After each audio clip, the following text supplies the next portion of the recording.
તું તારા ભાગ્યનો ઘડવૈયો જેટલો વાળ ખેંચે સાલું કંઈ થતું નથી. એટલી ભારે ભારે વાતો છે ને વાસ્તવિકતાથી કોઈ નિસ્બત નથી.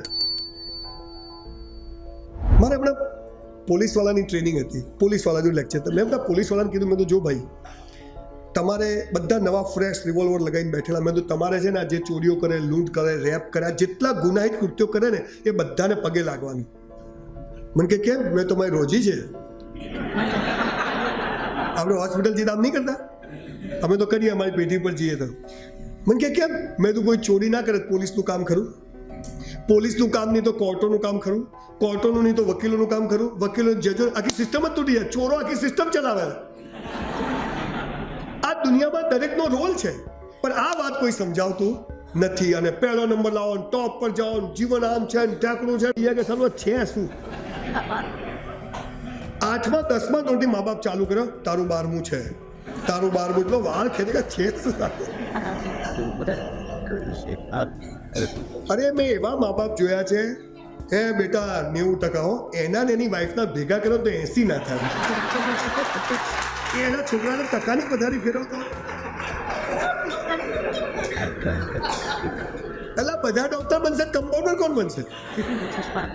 ઈશ્વરે દુનિયા બહુ મસ્ત ડિઝાઇન કરી, પણ આપણે કેમ આમ થયું? પહેલા આવું હતું, હવે કેમ આમ થાય? We are always regretting. સાહેબ, જીવનનો એક જ ઉસૂલ જોયો છે, તમે જ્યારે કોઈ પણ પ્રકારની ફરિયાદ કરો છો ને, તમે જેને ઈશ્વર કહો, અલ્લાહ કહો, માતાજી કહો, ડેસ્ટિની કહો, એ તમારાથી દૂર થઈ જાય. આ બિલકુલ ઋગ્વેદનો શ્લોક કહું છું. કોઈ પણ ફરિયાદ કેમ આમ થયું, ગયા કામ થયું, માઇનસમાં ચાલુ. મારી સાથે આવું કેમ થાય? ગયા મારે તો નસીબ જ ફૂટેલા. તું ઢોલ જે ફૂટેલો આખો. આપણને ખબર નથી. તમે જ્યારે ફરિયાદ, તમને ઓછું જ પડે કે સ્કૂલમાંથી શીખવાડ્યું, પહેલો નંબર લાવો, બીજો કેમ બેટા આટલું ઓછું આવ્યું? હું તો મારા છોકરાઓને શીખવાડ્યું, મેં તો પેપર આપીને આવે ને બેટા પેપર ત્યાં જ ફાડીને ઘેર આવજે. ઘેર લાવતો નહીં, ટેલી નથી કરવું આપણે, એને બીજું બગડશે. સપ્લિમેન્ટરી હાથે જ બાંધી દેવાનું, હવે લખાઈ ઘેર બેટા આ તો તને આવડતું હતું, એટલે પેલું ગોળો થઈ જાય કે હવે પાછો જાય ક્લાસરૂમમાં. ઈશ્વર જે કરે તે સારા માટે. મેરા હૈ સો જાવે નહીં, જો જાવે સો મેરા. આપણું ધાર્યું થાય, આપણે ખુશ. આપણું ધાર્યું ના થાય, ઈશ્વર ખુશ, કેમ કે નથી ચાહતો કે આમ થાય. 1984માં મારું 12મું થયું. મેં ચાલુ સાયન્સ રાખ્યું, ગરીબ ઘરનો હતો ને, ભણવામાં હું બહુ જ હોશિયાર. અમારી સ્કૂલમાં અમે 20 છોકરાઓ વિદ્યા મંદિરમાં ટોપર્સ બધા જ, અને 200માંથી 20 જણ. એ વખતે ફ્રોગ ડિસેક્શન હતું અમારી વખતે 84માં. આટલા મોટા દેડકા ચીરવાના, સ્પેર પાર્ટ બહાર, પાછા અંદર. મને બધું આવડે. ઘણી વાર તો બેન પેલા ડબ્બામાં દેડકા લેવા મૂકે, ક્લાસમાં છોડી દે, ક્લોરોફોર્મ આપીએ, બધા બનાવતો. પહેલેથી થોડું સ્કૂલ ઢીલો આપણે. તો મેં સાયન્સ રાખ્યું. મારા બાપુજી મેં તો ડૉક્ટર થયું છે, મને કે ટ્યુશન બી મેં તો દેવું કરો છોકરાને ડૉક્ટર. હવે મારા બાપુજીની વાર્ષિક ફી, વાર્ષિક આવક 5000 વાર્ષિક, અને મારી ટ્યુશન ફી 60,000. બાપા કે કરવું છે? મેં કીધું એ એમને ખબર ના પડે, તારે કરવું છે? મેં કીધું હા. તો કે કર. એ બીજા ખુચું સંચો ચલાય, પણ હું બહુ જ હોશિયાર. બધું ગોખી મારી. Na sodium, K potassium, NH four, H hydrogen, Ag silver, Hg mercury, Cu glucose, steel chloride, Br bromide, iodide, NO2 nitrate, Cl chloride, MnO4 હજી આવડે. Sine square theta, cos square theta, tan square theta. Preliminary exam આપી, 450માંથી 45 mark આવ્યા. Check return. Principal કે તારા બાપાને બોલાયો. આ principal એક જ ધંધો કરે, બાપાને બોલાવો. મેં નક્કી કર્યું કે હું જો ગુજરાતનો CM બન્યો ને, બનવાનો છું, નક્કી કર્યું. ધ્યેય ઊંચો રાખવો. મોદી સાહેબ જ શીખ્યો. તો એક નિયમ લાવવાનો કે વિદ્યાર્થી અને શિક્ષકની વાતમાં મા બાપ વચ્ચે નહીં આવે. ભારત પાકિસ્તાનમાં અમેરિકાનું શું કામ છે? હું મારા બાપુજીને કહું કે સ્કૂલમાં બોલાવે તો નવા કપડાં પહેર્યો, તૈયાર થઈ જાય. મેં તો કેમ? મને કે તારી ઇજ્જત ના જવી જોઈએ. બહુ લાંબી વાત છે, નથી કહેતો, પણ એ 12માની એન્યુઅલ એક્ઝામમાં મારા 19 મિત્રો મેડિકલમાં ગયા. સંજય રાવલ 54%. મતલબ પાસ તો થઈ ગયા. સાહેબ, હું રિઝલ્ટ લઈને ઘરે આવ્યો ને, મારા ફાધરે મને એક શબ્દ કીધો નથી.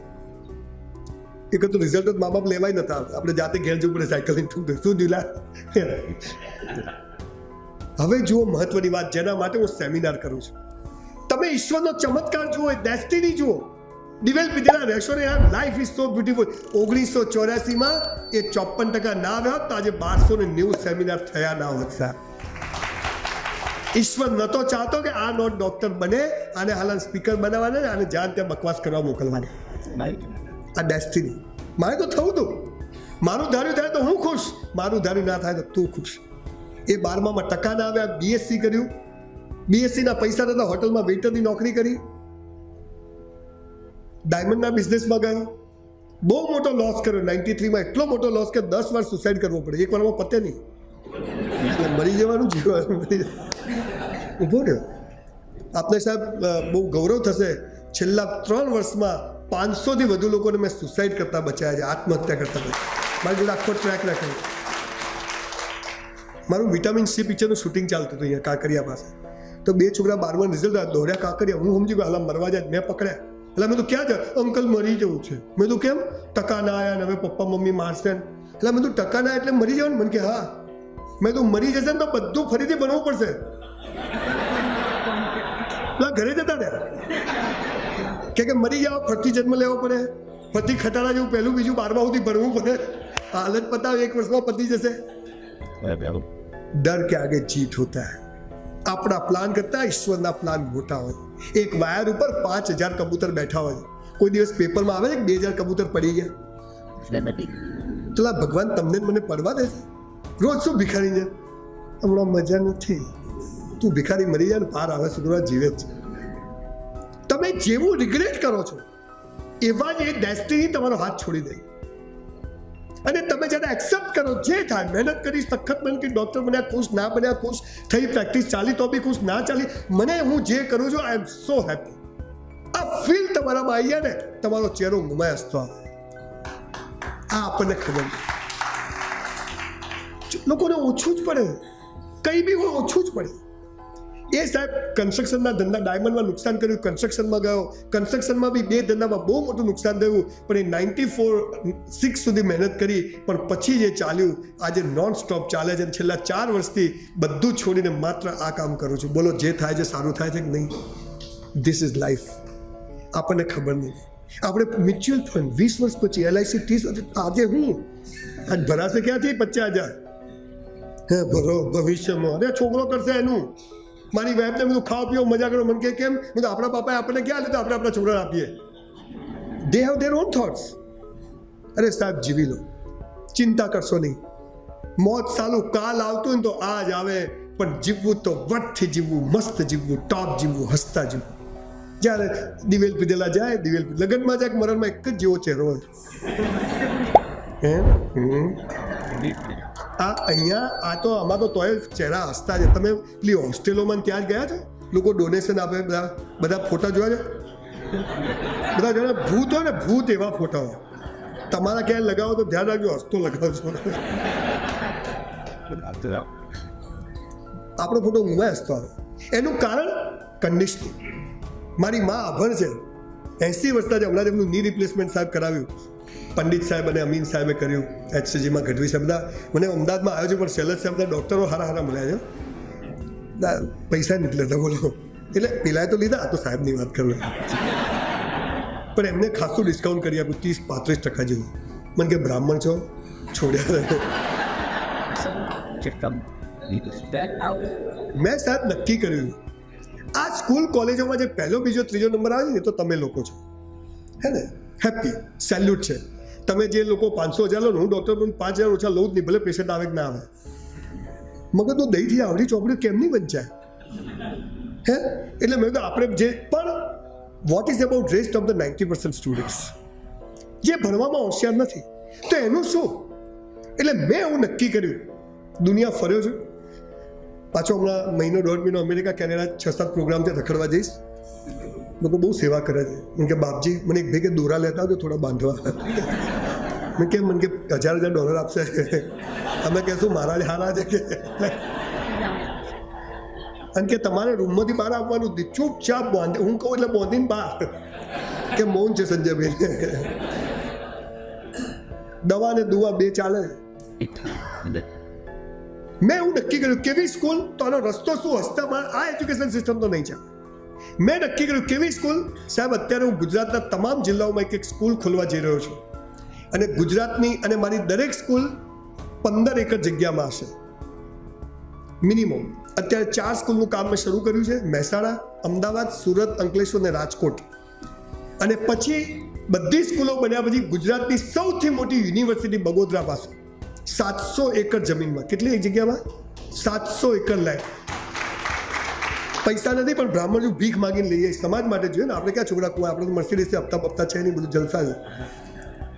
1 રૂપિયાની લોન નથી, બહુ લીધી. NPA થયું, ચેકો રેટ બધું થઈ ગયું. બધું 93-4 બધું પતી ગયું. હવે બધું મજા છે. બહુ ખરાબ સમય જીવન. હું મારી વાઈફ કોર્ટમાં ઉભા રહેલા, મને યાદ છે. ધેટ વોઝ ધ ટાઈમ જ્યારે બહુ મોટો લોસ કર્યો અને બેંકોનું બધું જીવનમાં બધું ચાલે. પણ એ બધી પરિસ્થિતિમાં હું એક જ ચીજ શીખ્યો કે ભગવાન છે ને મરદની મૈયતમાં જાય પણ બાયલાની જાનમાં ના જાય. એટલું હું શીખ્યો. સ્ટેન્ડ ફોર ધ ટ્રુથ કે યસ, મેં સટ્ટો નથી કર્યો, મેં જુગાર નથી રમ્યો, મેં ખોટા નુકસાન થાય. ચડતી પડતી અમિતાભ બચ્ચને ઘર વેચવાનું હતું, ખબર છે? પત્રકારો કે આપકો કેસા લગતા? એટલે કોઈને સારું લાગે? ખબર છે? દુનિયા તો આ જ કરવાની. પણ હું ઊભો રહ્યો અને એ ઊભો રહ્યો ત્યારે આજે આપની સામે ઊભો છું. જિંદગી બહુ મસ્ત છે, પણ સ્કૂલ કોલેજમાં જો કન્ડિશનિંગ બેસ્ટ થઈ જાય ને તો તમે જુઓ કેવી મજા છે. મારી મેનેજર છે, મારા થોડા ફોટા પાડશે.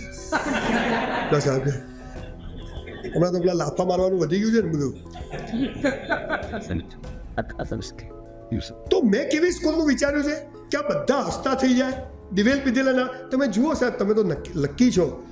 યંગ છોકરાઓ પાનના ગલ્લા ઉપર ઊભા હોય, HKની બહાર 3 બટન ખુલ્લા હોય, પાછળીઓ દેખાય, પહેલી, બીજી, ત્રીજી.